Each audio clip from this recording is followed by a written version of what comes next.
Mateo capítulo 2, versículos 1 al 3.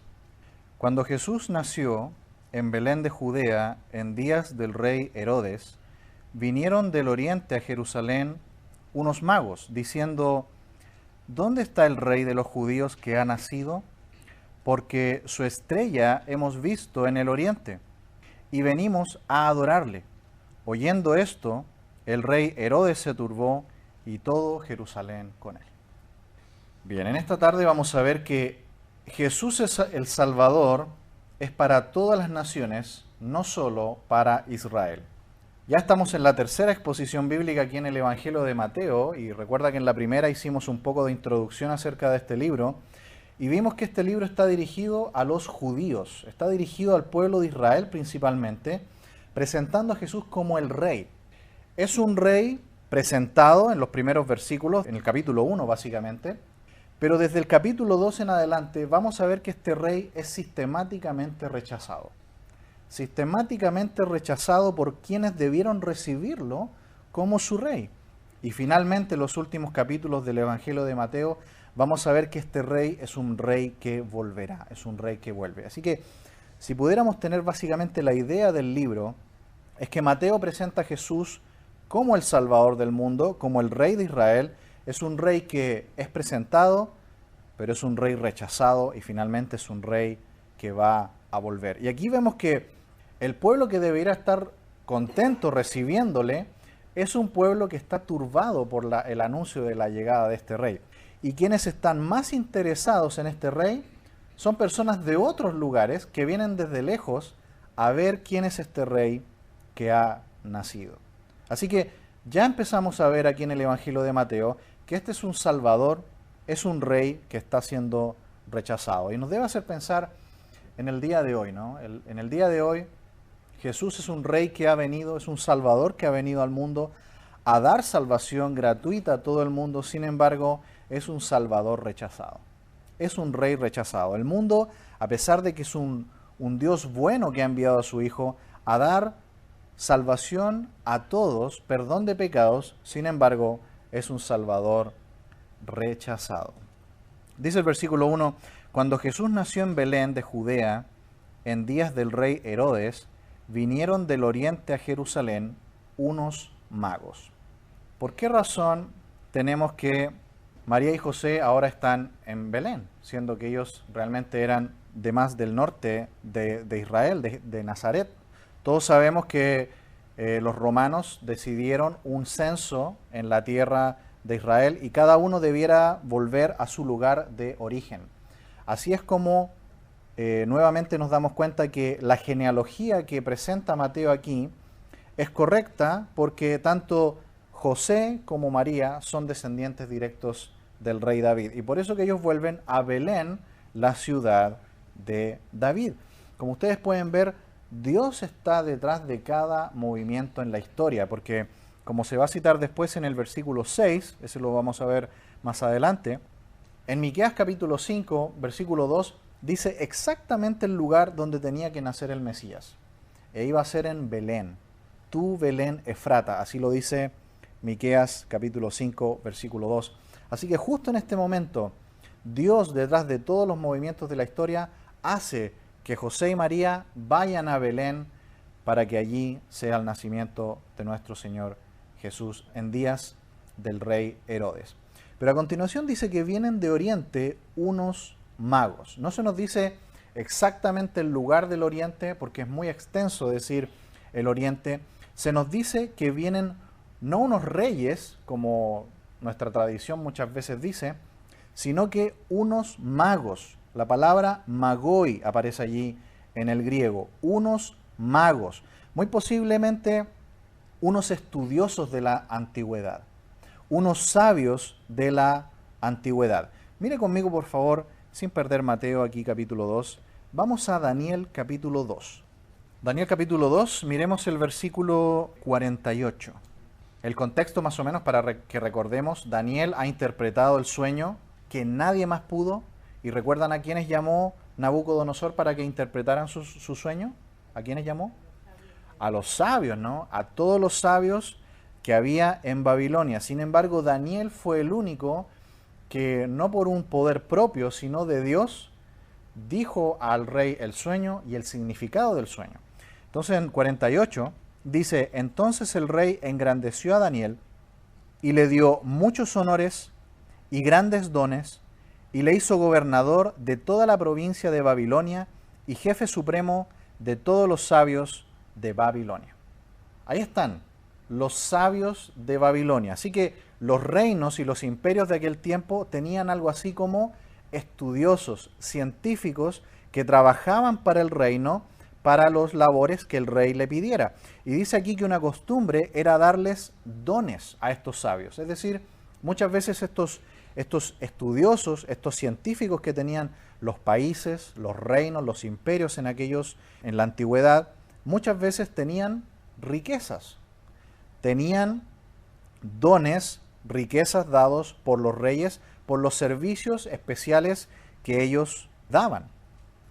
Estos estudiosos, se nos muestra aquí que, por ejemplo, podían estudiar las estrellas, estudiaban los textos antiguos, los textos proféticos, los textos religiosos de la antigüedad, y tenían muchas veces un conocimiento de los astros. Acompáñenme por favor al libro de Job ahora, Job capítulo 38. Vamos a leer el versículo 31. Leamos desde el 28 mejor.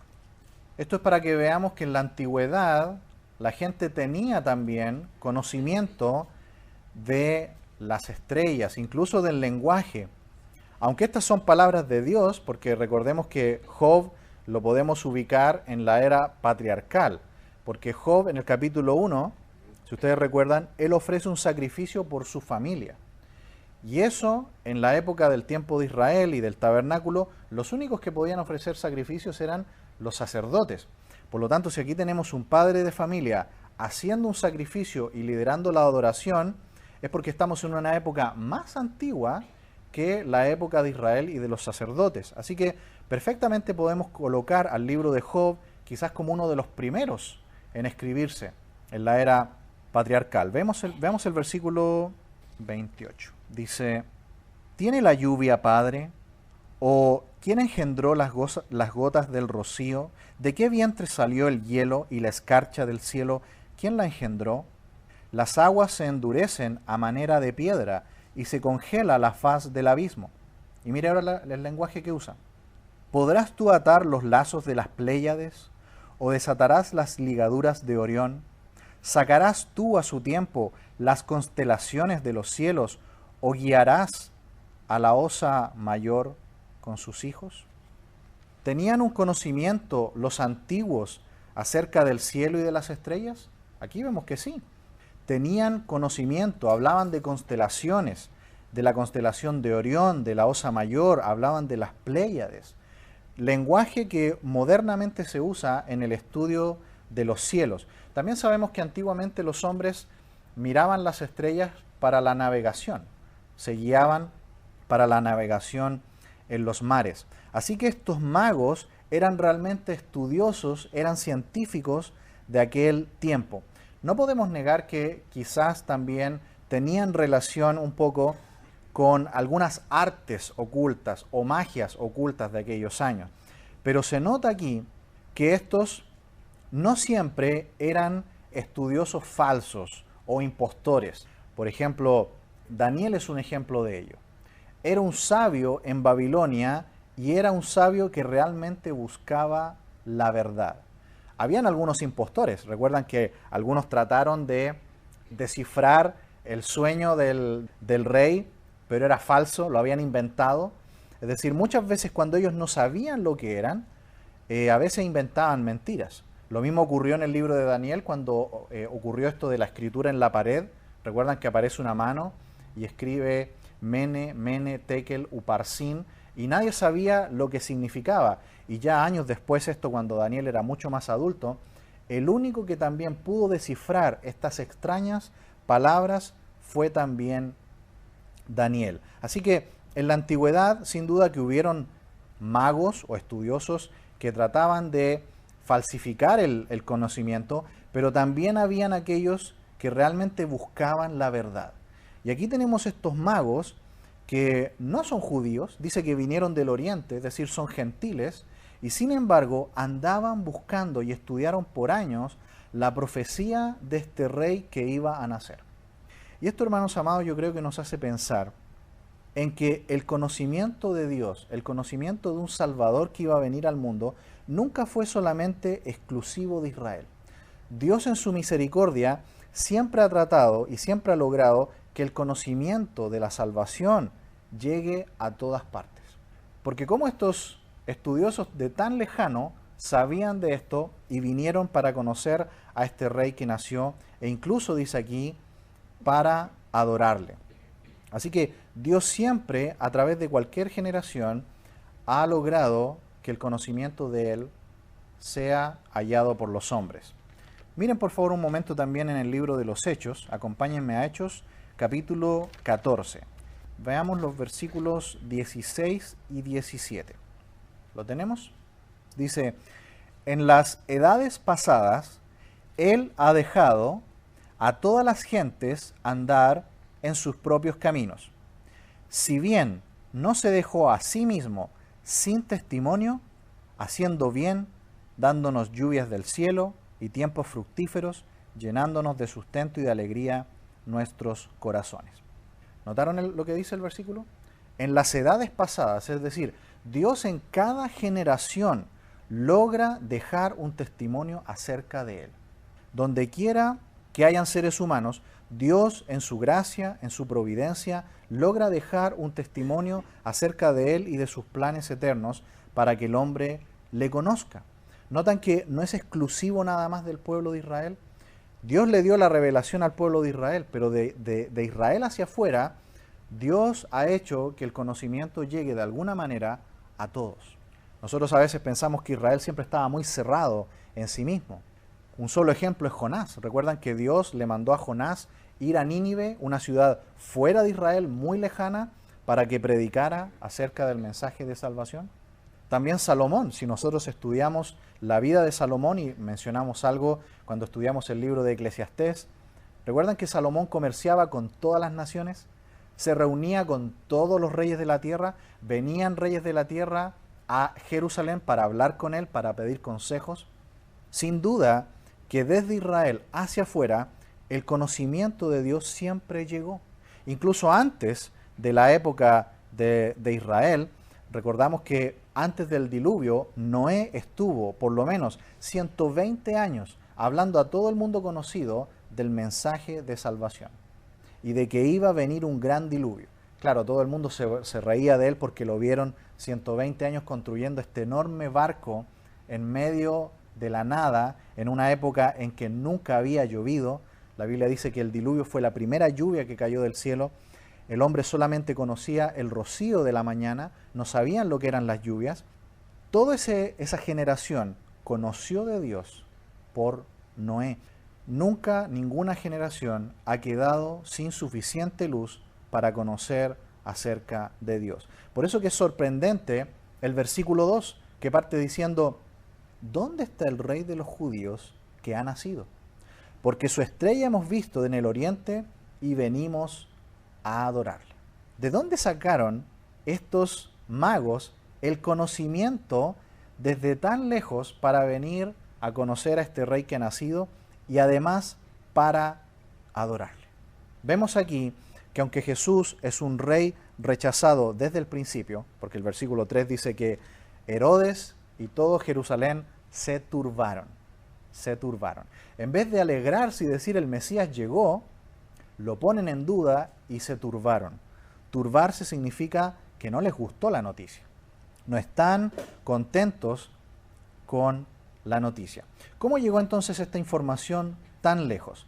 Realmente aquí el texto de Mateo 2 no nos dice mucho más de cómo es que estos magos se enteraron del nacimiento del Mesías, pero por lo menos sabemos por el versículo 5 y 6 de este capítulo 2, que los profetas y los escribas, el versículo 4 dice, convocados todos los principales sacerdotes y los escribas del pueblo, les preguntó dónde había de nacer el Cristo. Es decir, el rey Herodes llama a los sabios de Israel y les pregunta, ¿dónde está la profecía de esto? Y ellos le informan al rey en el versículo 6 y le leen Miqueas 5:2.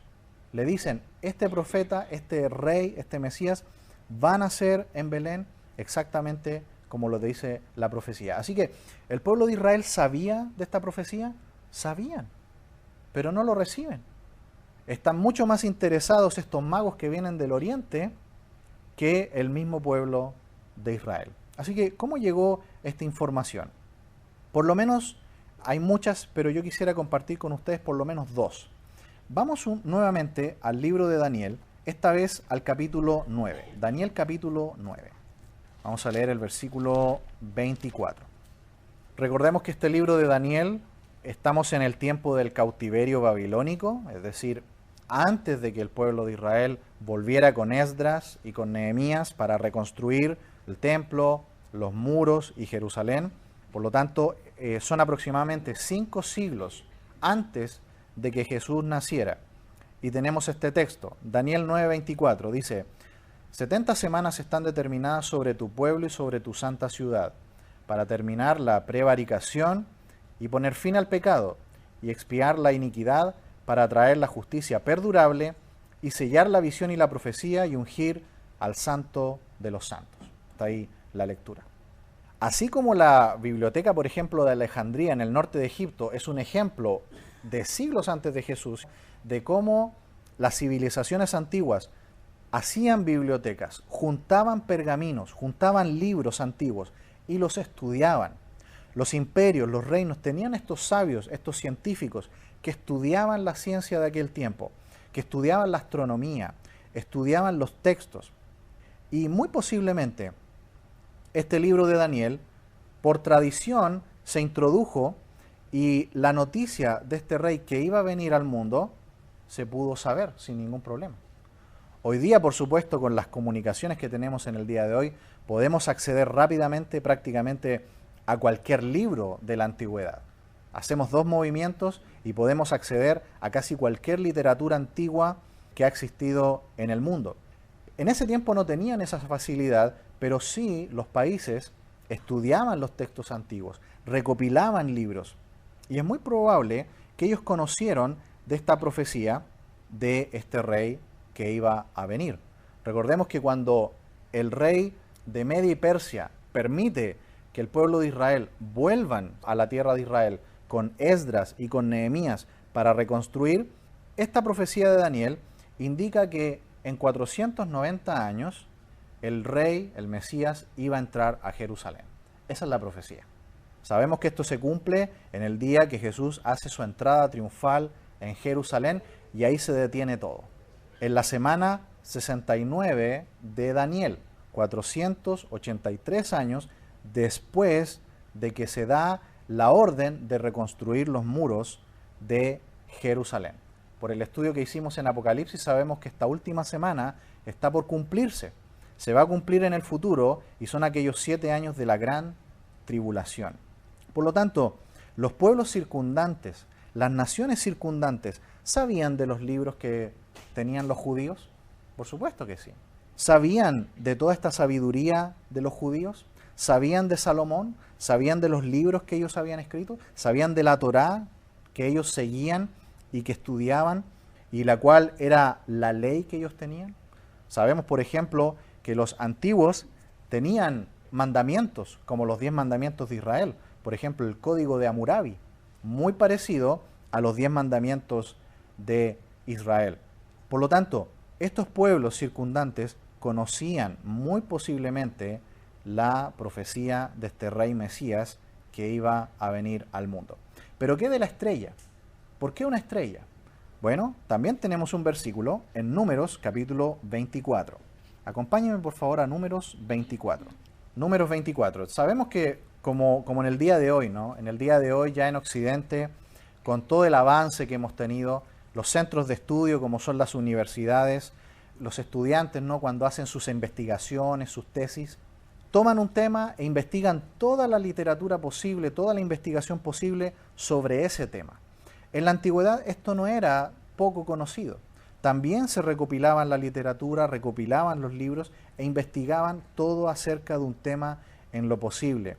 Y este libro, el libro de Moisés, los 5 primeros libros que nosotros conocemos como el Pentateuco, era el libro de los judíos. Por lo tanto, esto no era algo desconocido para las naciones que estaban alrededor de ellos. De hecho, si usted lo recuerda, cuando el pueblo de Israel va a Babilonia cautivo por 70 años, ¿qué se inició allí en Babilonia? ¿Qué inventaron los judíos a falta de tener su templo? La sinagoga. La sinagoga fue un invento que los judíos hicieron a base de no tener templo, a base de que fue destruido. Allá en Babilonia se reunían en grupos pequeños y ¿qué hacían? A estudiar el Pentateuco, el libro de Moisés. De hecho, hoy día el pueblo de Israel cuenta con dos grandes volúmenes del conocimiento de los siglos del pueblo de Israel llamado el Talmud. Lo que muchos no saben es que hay un Talmud de Jerusalén y un Talmud babilónico, porque en ese tiempo se formaron dos escuelas, un grupo de sabios judíos en Babilonia que comentaron el Pentateuco abundantemente y tenemos toda una serie de comentarios que se llama el Talmud babilónico, y también tenemos el Talmud de Jerusalén, donde están todos los sabios que pensaron, escribieron y meditaron en el Pentateuco, pero en Jerusalén. Por lo tanto, ¿era conocida la literatura judía? ¿Era conocida la literatura hebrea fuera de Israel? ¿Quedaron evidencias de todo el conocimiento de Dios? Sin duda que sí. Muchas veces, lamentablemente, más que por obedecer, más por la fuerza, ¿no? Tal como pasó en Hechos capítulo 8. Los apóstoles se habían quedado en Jerusalén.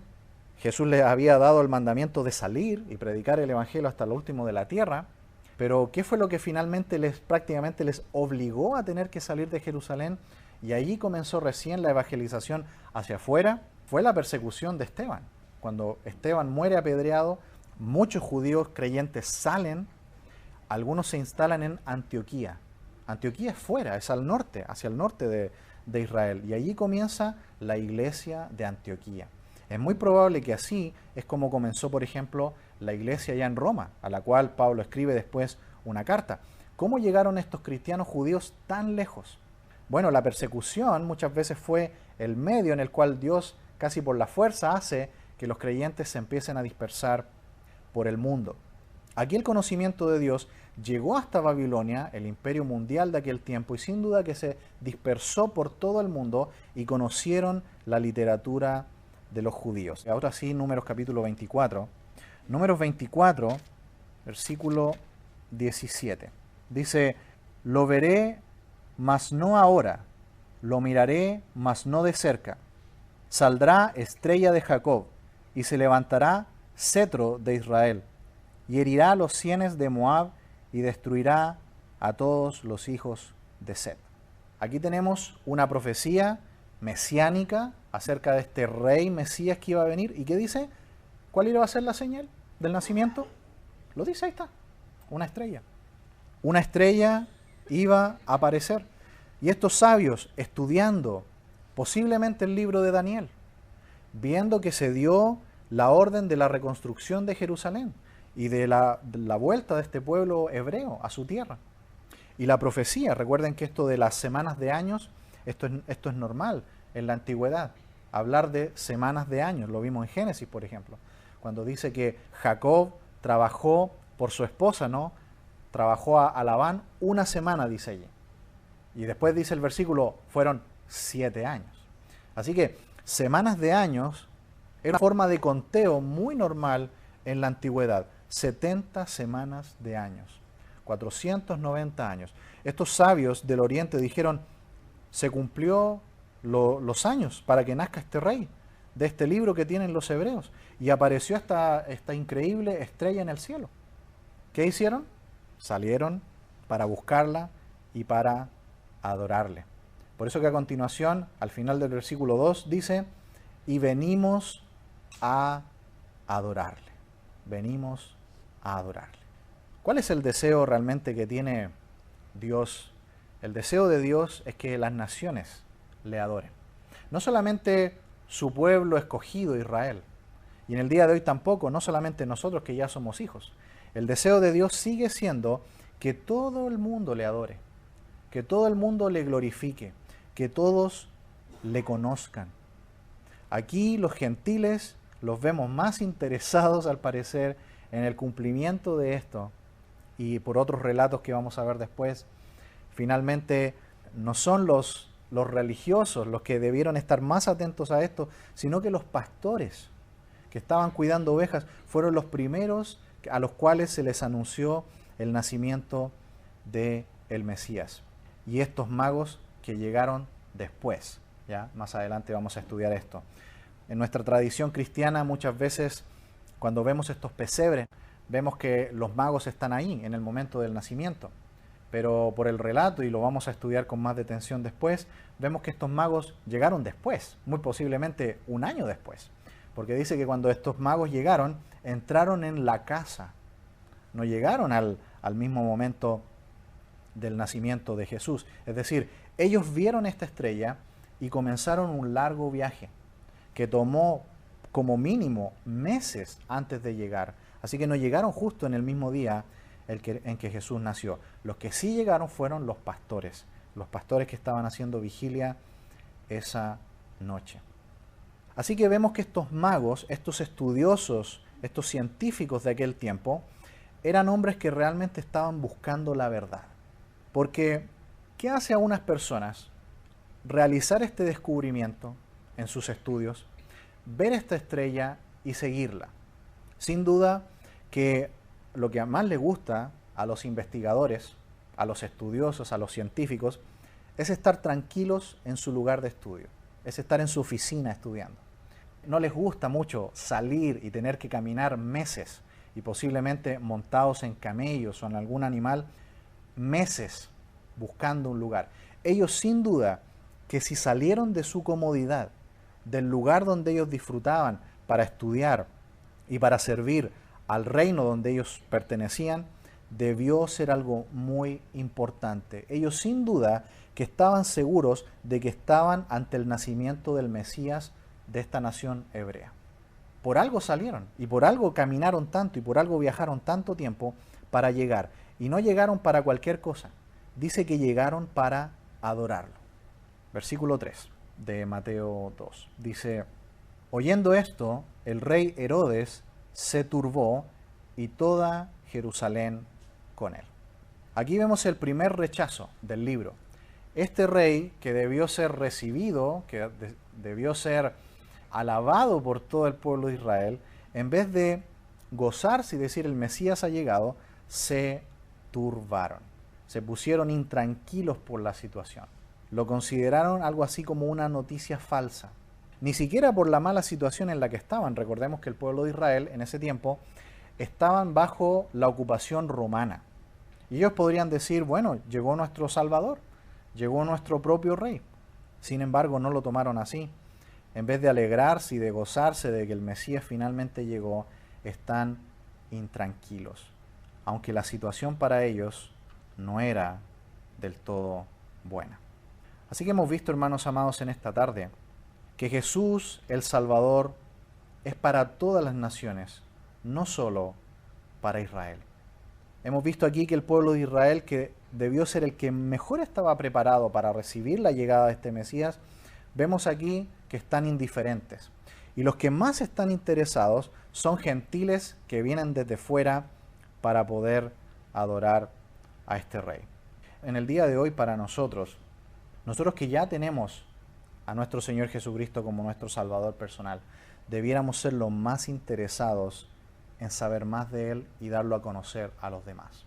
No quedarnos simplemente con el mensaje para nosotros y estar simplemente contentos de que le conocemos y ya. Es el deseo de Dios, el anhelo de Dios, de que nosotros demos a conocer acerca de nuestro Salvador a los demás. No debemos quedarnos con la buena noticia a nosotros y gozarnos solos y no compartirla.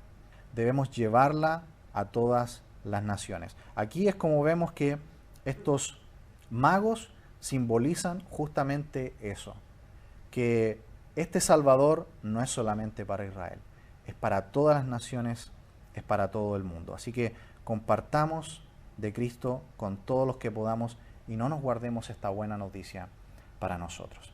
Vamos a orar.